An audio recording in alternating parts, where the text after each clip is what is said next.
Right, good afternoon. I think we're past 1 o'clock, so we might get the afternoon session underway.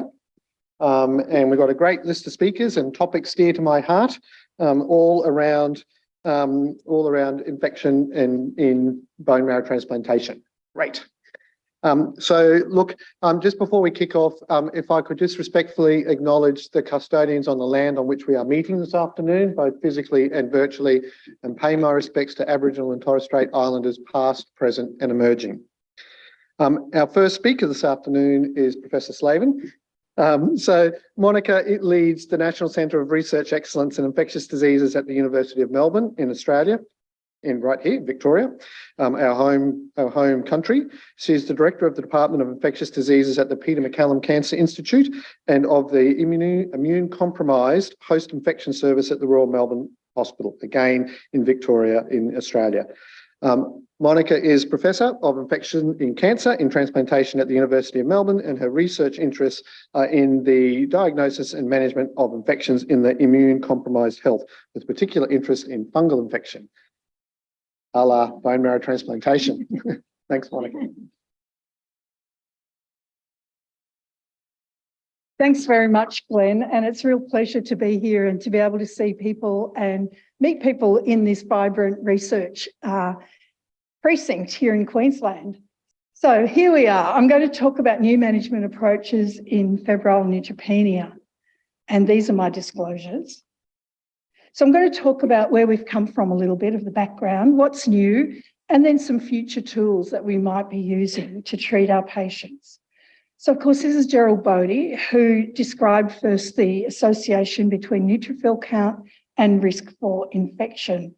And at this time, it was recognised that these patients had a high mortality and should be receiving empiric antibiotics when they had febrile neutropenia. And over many years, that has been the way people have been treated. And usually the antibiotics are being continued until the patient's neutrophil recovers, and therefore they're not at risk of dying from infection. This was challenged briefly in the 1980s with a couple of studies that stopped antibiotics before neutrophil recovery, but patients did very badly. And then we went back to treating everybody until their neutrophil counts recovered. This is Jean Klosterski, who described the difference between patients who had a low risk of complications and mortality from their febrile neutropenia and a high risk. And this has been the basis of studies and then practice, which has allowed patients who have lower risk, shorter duration neutropenia, they're otherwise well, to be treated as outpatients. And there are several outpatient programs to treat fever and neutropenia in patients who fit into this low risk category. And as you can see, you've got to meet all of these criteria and have a score of above 20 to be eligible for early discharge and oral antibiotics. And then back in the 2011 or so, a really new novel kind of approach was suggested after the ESOL conference, and this was discontinuing empiric antibiotics after 72 hours once a patient was stable and had no ongoing fever.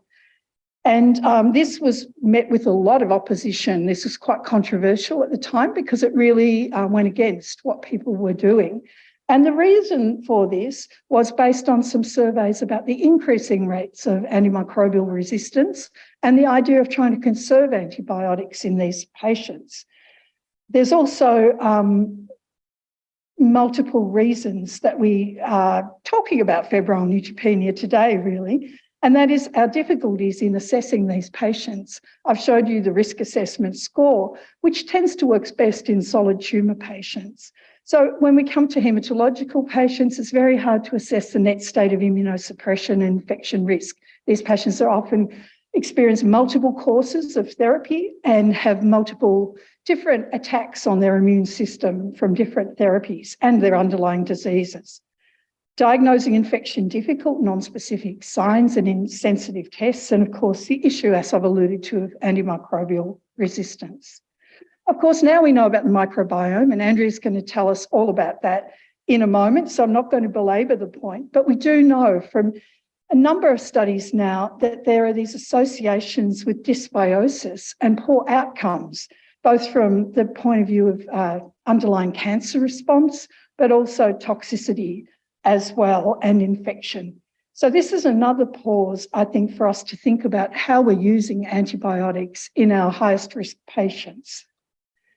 But as I mentioned, there have been a number of surveys looking at resistance, and this was one done by the EBMT group, a survey of 65 stem cell transplant centres, and it's quite an older study now, but what was alarming was the rates of gram-negative resistance, carbapenem resistance of 85% of bloodstream infection isolates, and 35% with multi-drug resistant patterns.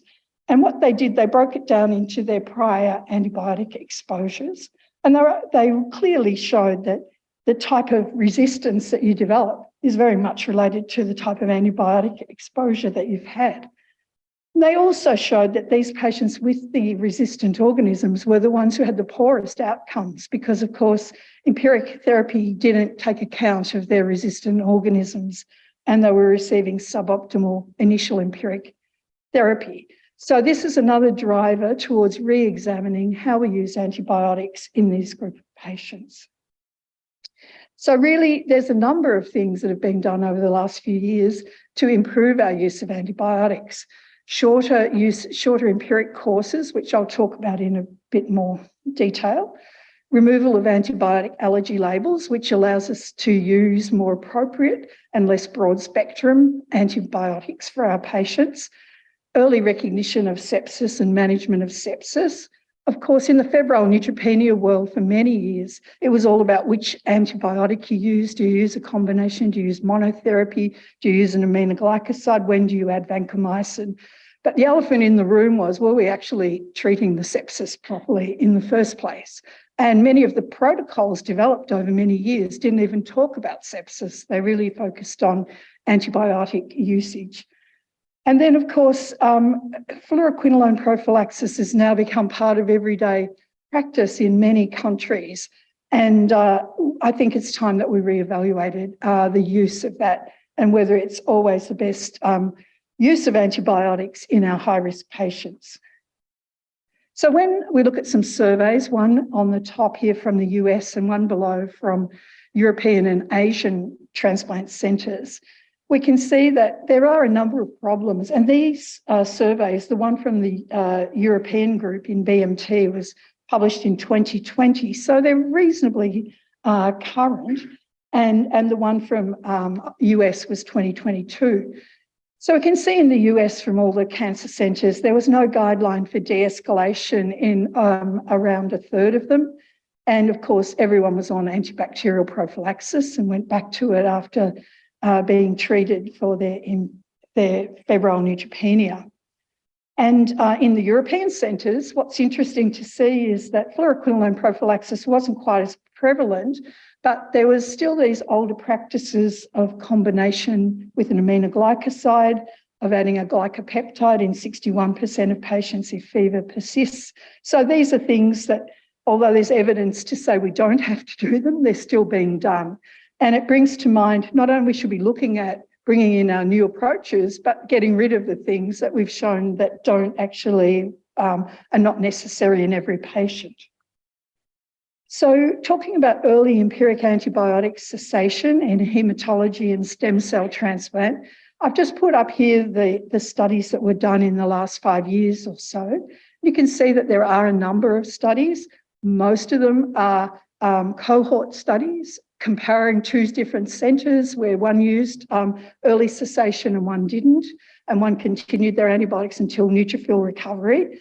But the two that I've highlighted in blue at the top are randomised studies and reasonable numbers of patients in those studies showing that you can save days of empiric antifungal therapy, antibiotic therapy, and those which I've put an asterisk against were statistically significant. And without any cost to mortality, ICU admission or fever recurrence, which does occur irrespective of whichever approach you take. So I think it's interesting to speculate now that Since 2016, over 1,000 patients have been studied in this kind of approach, but we're still a little bit reluctant to adopt it into practice. And I guess the reasons why, well, I think in the De Jong study and the first study, there were very few allotransplant patients enrolled. They were mainly autologous or other hematologic malignancies. So maybe they haven't captured the highest risk group. The Schwader-Leg study included AMLs. Most of them were AML, either in induction and consolidation, but it was a comparison between two different centres. So again, that's prone to some criticism. It wasn't a randomised study. And so I guess you can point out problems with all of these. The De Jong study only had a mandatory switch.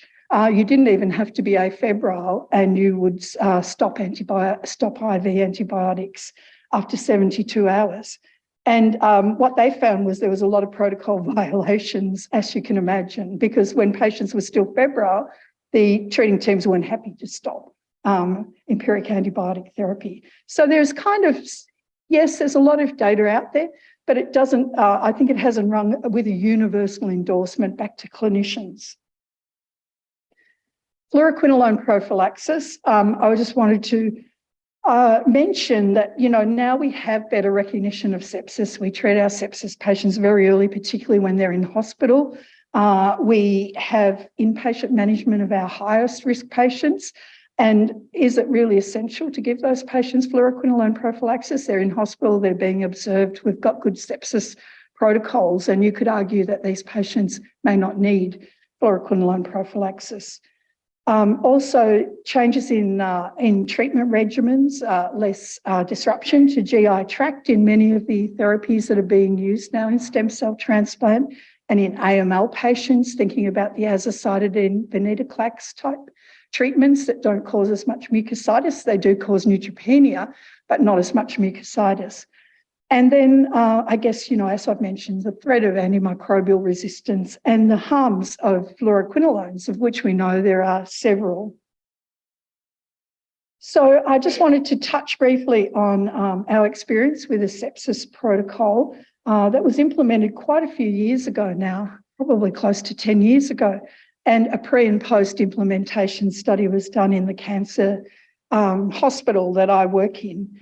And you could see the differences pre and post implementation. And this was a sepsis bundle, which included managing lactate, nurse initiated antibiotics, which were pre-charted for the patients because we knew they were going to become neutropenic, decreasing time to antibiotics. And we looked at ICU admission, post-sepsis, length of stay, and sepsis-related mortality, all of which are reduced after introducing this more systematic approach to recognising an early treatment of sepsis. And what really got the program funded in our centre was that we could say a cost saving. So there were, of course, much benefits to patients, but being able to show a overall cost benefit in these patients by reducing their length of stay very much helped in spreading this sepsis management plan throughout hospitals in Victoria. One of the other things we can do is antibiotic allergy delabeling, and I really just want to summarise this briefly. As you know, a lot of this work was led by Jason Tribbiano and has really developed a penicillin oral inpatient challenge model, which can be nurse-led or pharmacist-led. It's very useful in a cancer hospital or in a hospital that sees a lot of immunocompromised patients, because we can very readily remove that allergy label in the vast majority of patients that meet the PENFAST rule, which is a simple rule that you can look at to show who is at low risk of having a serious allergy.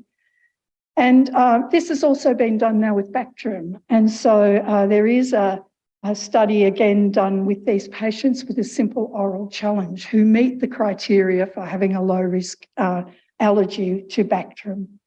And then, of course, we can send our patients to allergy clinic for skin prick testing for the more complex patients who don't fit the easy oral D challenge rules.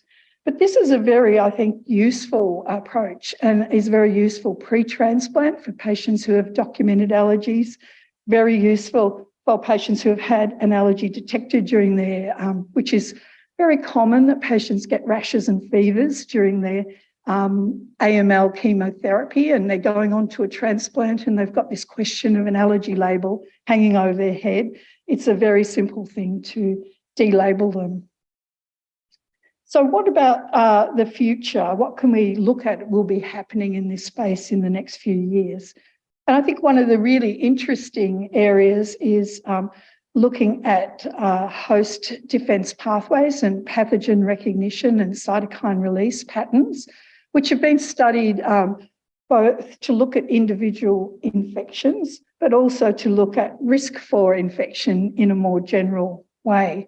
And you can really think forward to this idea of genomics as being able to look at the host response, but also to test for the pathogen.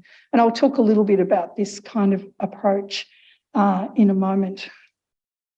Well, this was some work done by Gab Heusler in our group. And this was, and I think Julia was part of this study too, this was looking at patients with febrile neutropenia in the paediatric setting, where they collected peripheral blood mononuclear cells and looked at the gene expression on day one of presentation with fever and neutropenia. And if you broke down the patients who had bacterial bloodstream infections, which are the ones at the far end of this heat map, you can see it's actually on your right. They had very similar patterns of gene activation, those patients that had bloodstream infections, and they were quite distinct from patients who had infections in other sites or who had viral infections. So this is a sort of a teasing little bit of information that maybe we could start looking at the host response to indicate what type of infection a patient might have.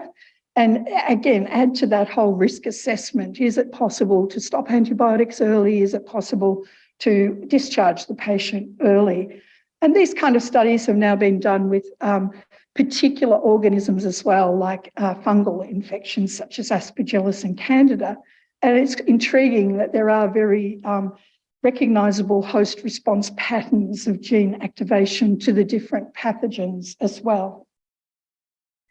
The other area is microbial cell-free DNA. And I think in the US, this is now marketed as a test from the Carius company. And many centres are getting this kind of information, but I think it's still a little hard to interpret. I don't think we've reached the area where it's really part of routine practice. And this was a study published looking at patients with sepsis and looking at how did the test perform, this cell-free DNA testing, as compared to the standard old cultures that we're used to seeing. And as you can see, the black line represents what was positive on the DNA testing versus the orange line of what was positive on culture testing. And you can see that there's quite a little gap where cultures detect some things, but the DNA test didn't. But there's a much bigger gap where the DNA test detected things which potentially could not be confirmed by culture. And they then looked at this cohort and tried to break down the results into, was this really something that you would think was relevant clinically? Or, you know, did they really seem to have this particular infection? And they did show that if you looked at the actual concentration of DNA, that was helpful. So you could kind of break down the things that were not significant into those that had lower DNA levels and those ones that were more likely to be significant into the higher DNA levels. But I think we're still really learning about this. And I don't think it's going to replace cultures in the near future, but I think it is a very interesting approach and one that you could combine with host responses as well to get some extra granularity around whether what is being detected is a true infection or not. I'm just going to talk briefly about scanning, and this was some work done by Abby Douglas looking at PET scanning in patients with high-risk fever and neutropenia. These were predominantly allos and AML patients undergoing chemotherapy and who had persistent or recurrent fever and neutropenia. So persistent was if it was going for more than 72 hours despite antibiotic therapy. And recurrent was if fever had initially resolved, but then recurred during the time the patient was still neutropenic. And we compared the use of CT to a PET CT and found that actually it was the negative predictive value of the PET CT that was very useful. And in those patients that had a negative PET scan, there was much more confidence and much more reduction of antibiotic usage. In fact, often switching to an oral agent or stopping antibiotics in this context. So the differences between the two scanning techniques really boil down to the ability to stop or refine antibiotic therapy in this setting. So I guess this is just another tool that we can use in those high-risk patient population. Obviously, not every centre is going to do PET scanning on every patient at a cost of about $1,000 per scan, compared to, $600 for a CT scan. But I think it is a pointer that we can perhaps use more sensitive diagnostic tests in this high-risk patient population. I did want to talk about digital health and what we can do in this space for fever and neutropenia. And, we've now moved away from this old medical record system to our new EPIC system in Victoria, in many hospitals in Victoria. And what this does is gives us access to a heap of information, but unfortunately it's very hard to get it out of the medical record in a way that is helpful for clinicians. But what Gab Heusler has started to do in children is to embed a randomised trial for early cessation of antibiotics in fever and neutropenia called the ELSA trial, which is a nice name for a paediatric trial, I think, and embed this in the EPIC system. So that actually the EPIC flags with this patient is eligible for the ELSA trial with built-in rules that have all been built in and engineered into the medical record. And this medical record, of course, is open on every ward round. So it comes up on the ward round. The consent can be done. It can be entered into EPIC. All the data is being collected in EPIC because we know the patients have daily FBEs, UNEs, and all their scans are all there. So again, Gab has worked very hard to pull these all out of EPIC in a way that can be used in the clinical trial. So I think this is a really interesting concept of harnessing an electronic medical record to actually run a clinical trial. And she's so far spent probably over a year working on the engineering of EPIC, but has also enrolled 40 patients. So kudos, she's been very persistent in trying to work through all this IT engineering to get the trial up and running, and it is up and running now. And we are planning to do one as well adapt this trial for adult setting and do it in the AML patients initially. Again, we're going to start with AML because that's where most of the evidence is compared to allo transplant, and we hope to move it into allo transplant patients if we meet some predetermined criteria showing that it's safe, this approach. So I think, you might ask, why do another trial? Well, in the paediatric space, there really are no trials of early cessation. But in the adult space, I think the data is there, but it's not been convincing to all clinicians. Well, what about low-risk fever and neutropenia, the MASC score? I think this is something that should be reevaluated. It's served us well. It's been a very good tool for identifying patients who can be safely discharged on oral antibiotics. But it doesn't really take account of modern chemotherapy regimens. It was developed back in 2000 by, multivariate analysis of risks in patient cohorts undergoing chemotherapy in the 1990s. So perhaps it's not still fit for purpose, and perhaps there are some new things we could build into it. Again, thinking about our electronic records, we could be getting better digital phenotypes of patients to look at their risk. Maybe we could be using machine learning to pick up these types of patients that are at highest risk for infection complications. And of course, with all these new technologies, I think, and new treatments, I think it's really ripe for review. Certainly, we're about to do a study in the patients on azacitidine and venetoclax, trying to do an outpatient therapy for that group of patients. And I think, that's going to be a growing area of patients as we get the older population. And of course, there's going to be additional modifications of those kind of chemotherapy regimens with new therapies. So it very much is an area I think we should be looking into. Well, I've talked a lot about the knowledge and how we might go about implementing new knowledge and de-implementing what doesn't work. And actually, there's a whole body of evidence about this in implementation science. And I think it's really worth, actually at the start of our studies and as we develop these new approaches, to really involve implementation scientists. Because as you can see from this timeline that I've found in a cardiology paper, it's about 16 years from the time that there is a new pivotal trial to actually widespread adoption. And I'm sure it's not that much different in infectious diseases. We might like to think it is, but I think evidence implementation is still a very slow process, despite guidelines and despite everything we do. So I think a little bit more focus in the area as we think about these new approaches to fever and neutropenia is very important, to think about how we're going to implement them and how we're going to get rid of the things that we're actually saying aren't that useful anymore.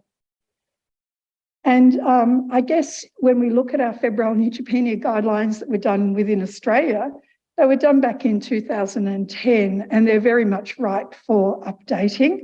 And I think that's something that we'll be working on this year in terms to update these consensus guidelines, which now are very much out of date, I think, and don't take address of any of these new things that I've discussed about over the last half hour or so. So bringing it all together, what do I think is the future of febrile neutropenia management? I think the multidisciplinary team, we've heard that today over and over, is very important. And I think we do need to collaborate with our science and our translational, our implementation teams so that we can actually bring the best practice to our patients as quickly as possible.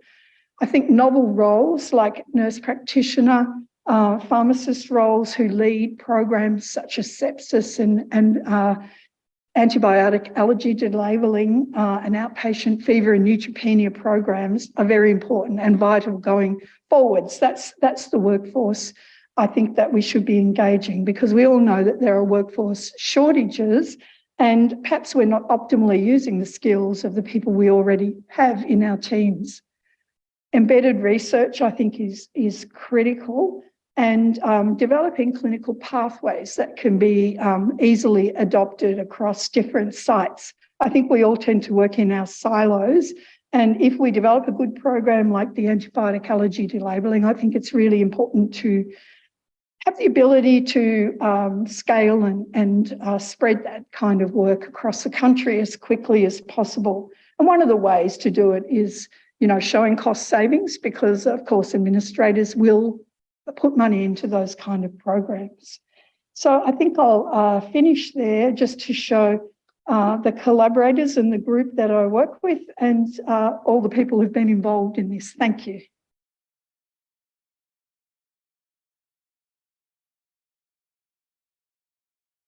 Thank you, Monica. We'll open up to questions. I would say I can admit that we're one of the conservative units. We do keep antibiotics going to neutrophil type 1. Yeah. Put my hand up for that. But I am quite envious of your electronic medical record. We would love to have a record that we could have standardised pathways, let alone a trial module. So open for questions. Just in that regard, I hadn't really thought a lot about it, Monica, but was really interested in this embedding the trial into the EMR. And I mean, further than that, have you sort of thought about, or have others considered embedding guidelines and decisions support into the EMR, things that pop up and say you can de-escalate? Yeah, it's a good point. You have to be quite careful, because we did do that with our sepsis pathway.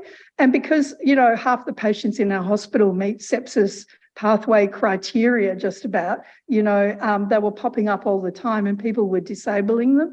So you have to be careful with what you put in a pop-up because people get it inured to it and immune to it. So it's a good point, but we do have electronic, antibiotic guidelines that people can access, but they do have to go out of the electronic medical record to get to the guideline. But again, it could be something that was built in a more helpful way than an annoying way. So with respect to risk assessment and net share state of immune suppression, which chemotherapeutic regimens give you caution when considering oral switch antibiotic cessation? Yeah, so there's a lot to take into account. And I mentioned, I've shown that table, but there's also the social factors as well, about where the patient lives. Have they got a carer? Are they able to take oral? Are they reliable? Will they come back if things fail? But in terms of chemotherapy regimens, I think at the moment we're not there for allogeneic stem cell transplant. There is talk of doing some autologous stem cell transplants at home, and they may be a group of patients because they have if you could identify shorter duration neutropenia in that group of patients. And then I'm still a little reluctant, even with the azacitidine venetoclax. That's why we're doing that in a trial, because although we think that they probably won't have as many bacterial infection issues, I think I'd still be quite cautious in that group of patients. So I think it's, it's still hard to precisely give a precise list of who would be suitable for oral therapy and who would not. I think we still need to do a bit more work in the space. I mean, certainly solid tumour patients who have short duration neutropenia, some of the breast cancer treatments, lung cancer, we would have no problems about treating them. A little bit more cautious in haematologic malignancy patients. Can I ask the impact on screening for multi-resistant organisms on better first-up antibiotic choice? Yeah, that's a good point, Glen. So in our transplant unit, patients do get screened once a week for multi-resistant gram-negatives as well as for VRE. And we do tailor their empiric therapy regimens based on the data that's come from a few centres showing that if you're colonised and you're going through transplant, you probably have 30% chance of having a bloodstream infection with that isolate. That's from the US. We don't have really good Australian data, but based on that, I would tailor their regimen based on what they're colonised with. We don't usually first-line treat VRE, but I think, if it was a gram-negative, I'd pay attention to that. And Crispin, we'll have the last question. Thanks very much. Thanks, Monica, for an amazing talk. The cessation of antibiotics in febrile neutropenia really depends a lot on the sensitivity of the blood cultures, I guess. Do you see a expanding role for molecular and metagenomic approaches to diagnosis in terms of better sensitivity and ability to stop antibiotics? Yeah, I think so. I think if you've got a test that you feel comfortable with and that is saying you don't have a bloodstream infection and you've examined the patient, you don't see any other sign of infection. I mean, it's really a problem in many patients now with their immune-related adverse effects as well. So there's that overlap between the way the immune problem like IRS might present an infection. So having something that can help rule out infection, I think, would be very useful. But I have hope for those kind of technologies, but I don't think they're quite there yet. Thanks. Thank you. Thank you for fabulous. I've got a list of another 4 or 5 questions, but I'll have to wait till the end after the session. So thanks very much, Monica.